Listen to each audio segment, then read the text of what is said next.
কবিগুরু রবীন্দ্রনাথ ঠাকুরের লেখা কবিতা কৃপণ।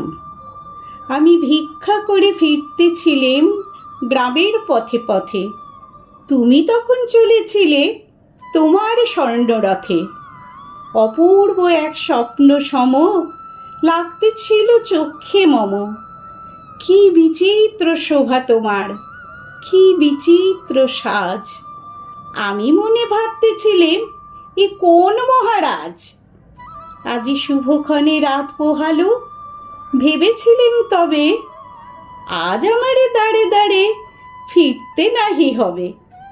বাহির হতে নাহি হতে কাহার দেখা পেলেম পথে।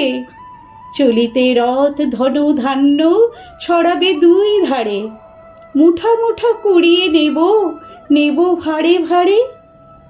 দেখি সহসা রথ থেমে গেল আমার কাছে এসে।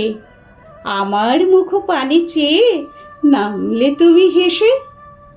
দেখে মুখের প্রসন্নতা জুড়িয়ে গেল সকল ব্যথা। হেনকালে কিসের লাগি তুমি অকস্মাৎ আমায় কিছু দাও গো বলে বাড়িয়ে দিলে হাত। মরি, এ কি কথা রাজাধিরাজ, আমায় দাও গো কিছু। শুনে ক্ষণকালের তরে রইনু মাথা নিচু। তোমার কি বা অভাব আছে ভিখারি ভিক্ষুকের কাছে। এ কেবল কৌতুকের বশে আমায় প্রবঞ্চনা। ঝুলি হতে দিলেম তুলে একটি ছোট কণা। যবে পাত্রখানি ঘরে এনে উজাড় করি, হে কি ভিক্ষা মাঝে একটি ছোট সোনার কণা দেখি।